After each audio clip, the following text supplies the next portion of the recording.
नमस्कार, मैं हूं आपके साथ मयंक। आज 24 तारीख है और एक बार फिर पिछले 12 घंटों के सारे अपडेट्स लेके मैं आपके सामने एक बार फिर न्यूज रूम में मौजूद हूं। देखिए, बड़ी खबर आ रही है। देखिए, इस वक्त की बहुत बड़ी खबर, एक बार फिर डोनाल्ड ट्रंप के ऊपर हमले की कोशिश की गई है। व्हाइट हाउस के बाहर जबरदस्त गोलीबारी हुई। बताया जा रहा है कि 20 राउंड फायरिंग हुई और जब ये फायरिंग हुई उस दौरान डोनाल्ड ट्रंप व्हाइट हाउस में मौजूद थे। जो खबरें आ रही हैं उनके मुताबिक दो हमलावर थे, जिसमें एक का नाम नासिर बेस्ट बताया जा रहा है। दो हमलावर व्हाइट हाउस के करीब पहुंचते हैं। पेंसिल्वेनिया एवेन्यू, जो कि व्हाइट हाउस से बिल्कुल लगा हुआ है, 17th स्ट्रीट, उसके पास पहुंचते हैं और अचानक चेक पॉइंट के पास आने के बाद गोलीबारी शुरू कर देते हैं और 20 राउंड फायरिंग की गई। और उसमें जो है उसके बाद जो वहां सुरक्षा कर्मी थे उन्होंने तुरंत रिस्पांस दिया और दो हमलावरों में से एक हमलावर को मौके पर ढेर कर दिया गया, लेकिन दूसरा जो है वो घायल हो गया है और उसे अस्पताल ले जाया गया है। अब सवाल यह है कि ये दोनों लोग कौन थे और इन्होंने हमला क्यों किया, इसकी फिलहाल जांच जारी है। लेकिन बताया यह जा रहा है कि निशाने पर डोनाल्ड ट्रंप थे और ये दोनों हमलावर व्हाइट हाउस में अंदर घुसने की कोशिश में थे और वो डोनाल्ड ट्रंप पर हमला करना चाहते थे। इस तरह की खबरें निकलकर सामने आई हैं। अभी हाल ही में हमने देखा था कि करस्पॉन्ड डिनर में हिल्टन होटल में जिस तरह से फायरिंग हुई थी उसकी तस्वीरें सामने आई थी। चुनाव प्रचार के दौरान डोनाल्ड ट्रंप पर हमले हुए थे और अब ये तीसरा मौका है जब व्हाइट हाउस के बाहर गोलियां चली है और वो भी 20 राउंड। अब सवाल ये है कि आखिर ये घटनाएं बार बार क्यों हो रही हैं और डोनाल्ड ट्रंप किसके निशाने पर हैं? क्या इस हमले का ईरान जंग से कोई लेना देना है? जिस तरह से ईरान को लेकर हालात बने हुए हैं, क्या ये उसका गुस्सा है जो बार बार देखने को मिल रहा है?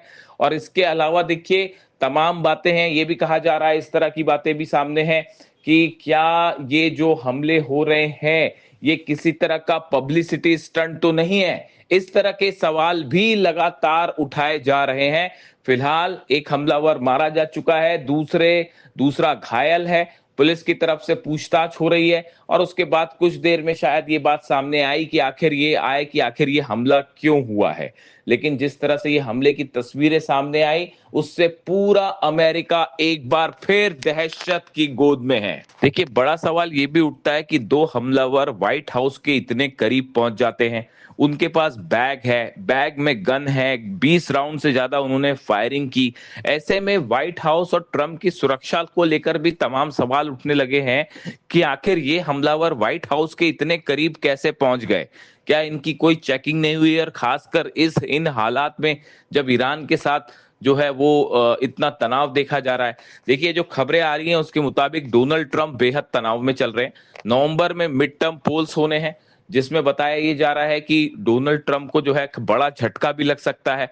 अभी हाल ही में जो वोटिंग हुई कि ईरान के साथ युद्ध जारी रखने को लेकर, डोनाल्ड ट्रंप की शक्तियों को लेकर, उनके जो अधिकार हैं उनको लेकर जो वोटिंग हुई सीनेट में, उसमें देखा गया कि 3 उनकी पार्टी के सांसद जो है रिपब्लिकन्स, उन्होंने डोनाल्ड ट्रंप के खिलाफ वोटिंग कर दी। ऐसे में वो ये कहा जा रहा है कि डोनाल्ड ट्रंप जो है वो मिड टर्म पोल्स हार भी सकते हैं और इसको लेकर वो खासे तनाव में हैं। और देखिए, वो अपने सारे प्रोग्राम छोड़ के अचानक व्हाइट हाउस पहुंचे थे और बताया जा रहा है कि अपनी आर्मी के कमांडर्स के साथ उन्होंने बैठक की और उसके बीच में ही जो है ये हमला अचानक व्हाइट हाउस के बाहर हो जाता है और 20 राउंड गोलियां चल जाती हैं। यानी ये बहुत सारी ऐसी चीजें हैं जिन पर बड़े सवालिया निशान भी लगाए जा रहे हैं।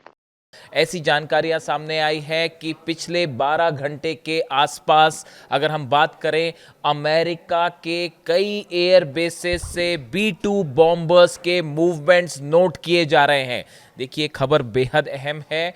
B-2 बॉम्बर्स के मूवमेंट का नोटिस होना या उनके मूवमेंट की खबरें आना इस और इंडिकेशन है कि एक बार फिर जंग की तैयारी हो रही है। देखिए, जब पिछली बार 12 दिन की जंग हुई या फिर उसके बाद ये 40 दिनों की अभी जब जंग हुई, खासकर ये जो दूसरी जंग हुई, इस दौरान मैंने बार बार आपको ये बातें कही थी कि B-2 बॉम्बर्स का मूवमेंट पर सख्त नजर रखने की जरूरत है। अगर B-2 बॉम्बर्स के मूवमेंट्स होते हैं तो वो इस और इंडिकेशन होता है कि हमला हो सकता है कभी भी। और जो खुफिया सूत्रों से खबरें आ रही हैं, खासतौर पर चाइना और रशिया के जो सैटेलाइट्स चीजों को पकड़ते हैं और डिफेंस सर्कल में जो खबरें आती हैं उसके मुताबिक अमेरिका के B-2 B2 बॉम्बर्स के मूवमेंट फिर से नोटिस किए गए हैं और बंकर बस्टर बॉम्ब्स के साथ एक बार ये मूवमेंट है। इस तरह की खबरें हैं। देखिए जो खबरें हैं उसके मुताबिक डोनाल्ड ट्रंप ने अपनी सारी मीटिंग्स कैंसिल कर दी हैं, अपने सारे प्रोग्राम्स कैंसिल कर दिए हैं और वो व्हाइट हाउस में वापस हैं।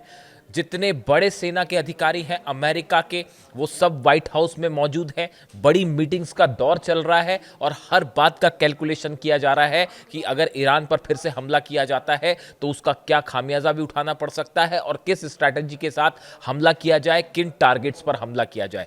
यानी जिसे कहते हैं कि एक आखिरी जो प्लान होता है उस पर काम तेजी से हो रहा है और जो सोर्सेज बता रहे हैं कि किसी भी वक्त एक बार फिर हमला हो सकता है, जंग हो सकती है। देखिए जो खबरें हैं इस बीच एक बहुत अहम खबर है। डोनाल्ड ट्रंप के एक बेहद करीबी शख्स ने, एक उनके पॉलिटिकल एडवाइजर हैं, उन्होंने भी B2 बॉम्बर्स को लेकर कुछ संकेत दिए हैं। देखिए जो खबरें छप रही हैं उसके मुताबिक fresh fears of a renewed US Iran conflict are spreading across the Middle East after Donald Trump aide Dan Scavino posted cryptic videos of America's deadly B2 spirit bombers with no caption और explanation. देखिए ये जो Dan Scavino हैं ये Donald Trump के political adviser माने जाते हैं, बेहद करीबी हैं, व्हाइट हाउस के डिप्टी चीफ ऑफ स्टाफ हैं और माना जाता है कि डोनाल्ड ट्रंप के जो बड़े फैसले होते हैं उनमें इनकी अहम भूमिका होती है। इन्होंने B2 बॉम्बर के साथ एक पोस्ट डाला, उसमें कुछ नहीं लिखा, सिर्फ तस्वीर डाल रखी है जो बहुत गंभीरता से ली गई। देखिए क्या होता है जब आप वॉर कवर करते हैं या वॉर के बारे में वीडियोस बनाते हैं तो आपको कई सारी चीज़ों को एनालाइज करना पड़ता है कि जैसे फॉर एग्जांपल अली खामनेई साहब थे तो उनके जो कुछ करीबी लोग हैं उनकी वो एडवाइसेस हमेशा बेहद गंभीरता से लेते थे, चाहे अली लारिजानी साहब हों या दूसरे करीबी लोग हों, उनकी वो एडवाइसेस बड़ी गंभीरता से लेते थे। तो किसी भी लीडर के आसपास कौन उनके मिलिट्री एडवाइजर्स हैं, कौन उनके इकोनॉमिक एडवाइजर्स हैं, इनका बहुत महत्व होता है। और जंग होगी या नहीं होगी इसमें उस डोनाल्ड ट्रंप के फैसले से ज़्यादा अहम है कि उनको एडवाइस करने वाले लोग क्या कह रहे हैं। अगर आप इस पे नजरें बनाए रखें तो आपको एग्जैक्ट एक आइडिया हो जाता है कि ये हमला होगा और कब तक होगा। तो ये एक बात है। तो देखिए ये इनका जो ये इशारा है वो इस ओर बता रहा है फिर से कि एक बार फिर जंग हो सकती है। इसके अलावा देखिए मैं पहले अमेरिका की बातें कर रहा हूँ कि क्यों अमेरिका की इस समय क्या स्थिति है, अलग अलग मूवमेंट्स को लेकर उस पर नज़र रखना ज़रूरी है। अब्राहम लिंकन, मैंने आपको बताया अब्राहम लिंकन जो एयरक्राफ्ट कैरियर है उस पर वही बार बार लगातार तेज़ी से मूवमेंट हो रहे हैं। उसमें F-18 जो फाइटर जेट्स हैं वो, F-35 जेट्स हैं वो, उनकी बार बार मूवमेंट है, वो टेक ऑफ कर रहे हैं, प्रैक्टिस ड्रिल कर रहे हैं। अमेरिकन एयरफोर्स की, अमेरिकन नेवी की, अमेरिकन आर्मी की एक खास बात है, अगर आपने ये नोटिस किया हो तो जब भी वो कोई बड़ा अटैक करते हैं उसके पहले उनकी एक प्रैक्टिस जरूर होती है, एक आप ये कह लें एक ड्रिल छोटी सी जरूर करते हो।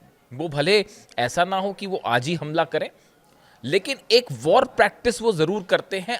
इसको आप नोट करके रखिएगा, ये हमेशा की बात है।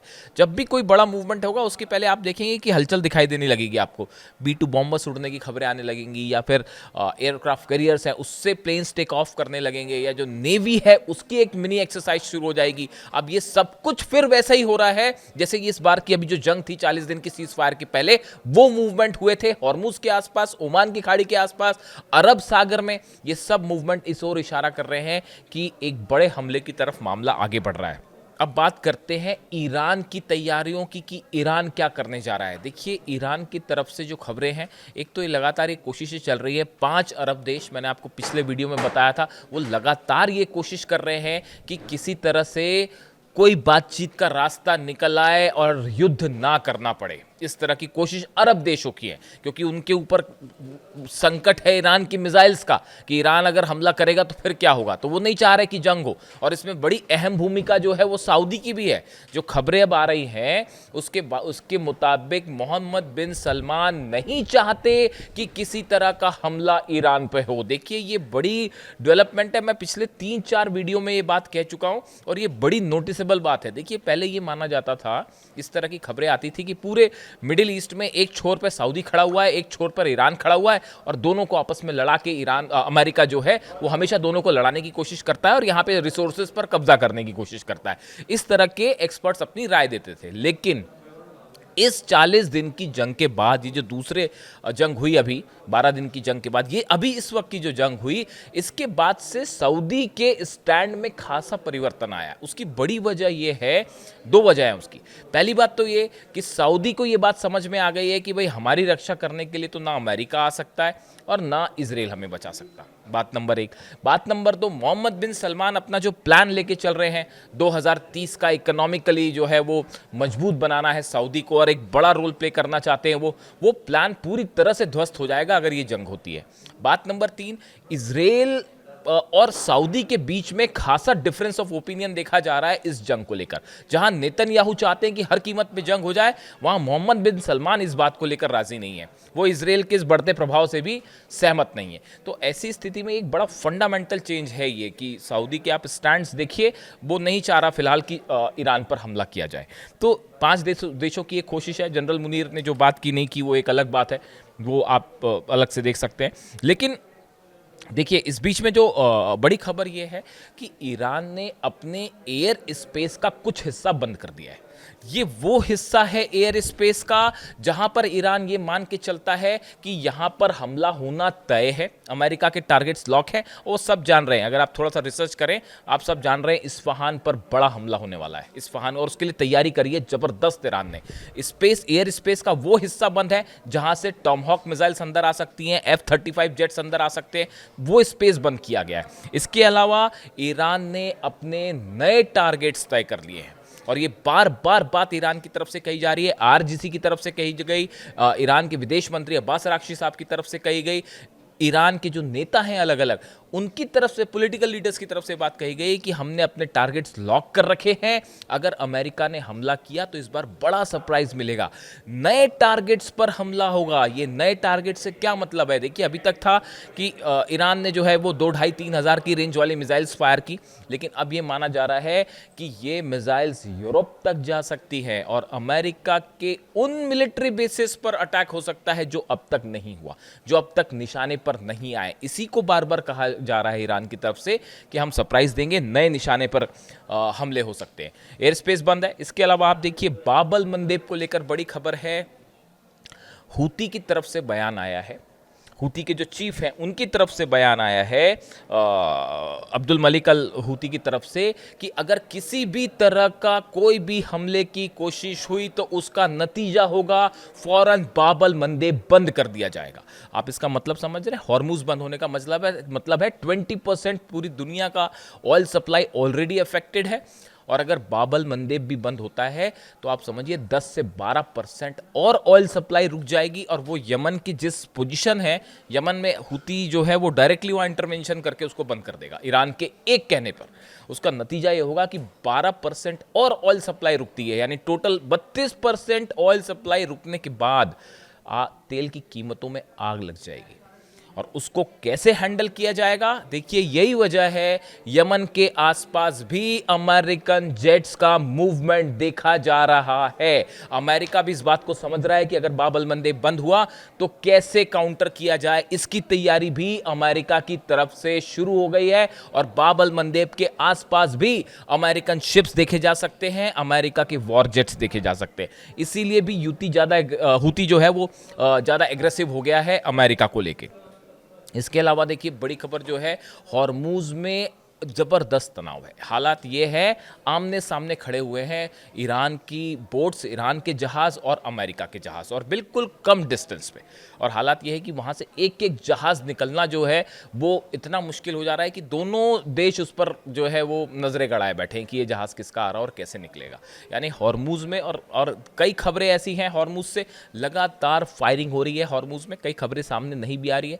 कल केशम आइलैंड पर फिर से धमाका हुआ है। पूरे जितने आइलैंड्स हैं, चाहे केशम हो, अबू मूसा आइलैंड हो, खार्ग आइलैंड हो, इन सब आइलैंड्स पे लगातार ड्रोन मूवमेंट्स हैं और लगातार धमाके हो रहे हैं। ये कोशिश है ईरान के डिफेंस सिस्टम के मिसाइल्स को लोकेट करने के लिए। देखिए, कोई भी जब डिफेंस सिस्टम लगता है, चाहे वो रशिया ने दिया हो, चाइना ने दिया हो, उस डिफेंस सिस्टम को रीलोकेट करने में हमेशा टाइम लगता है, उसमें वो वक्त लेता है रीलोकेट करने में। यानी आपने एक बार लगा दिया तो लगा दिया, फिर वो मूवमेंट करने में थोड़ा वक्त लेता है। तो हमेशा हमले के पहले अमेरिका की तरफ से इस तरह से ड्रोन्स भेजे जाते हैं, और अगर ईरान के पास कोई इशारा नहीं है, उसको गिराना ही है, वो ड्रोन स्ट्राइक तो होने नहीं देगा, उसको गिराना ही है, तो वो जब उसको काउंटर अटैक करता है तो उसकी लोकेशंस मिलती है। अब ईरान इस बात की चिंता भी नहीं कर रहा, वो रिवील कर दे रहा है कि डिफेंस सिस्टम तेजी से मजबूत हुआ है। बल्कि जो खबरें आई हैं उसके मुताबिक ईरान ने इस सीज फायर के बीच में बहुत तेजी से अपने आप को मजबूत किया है।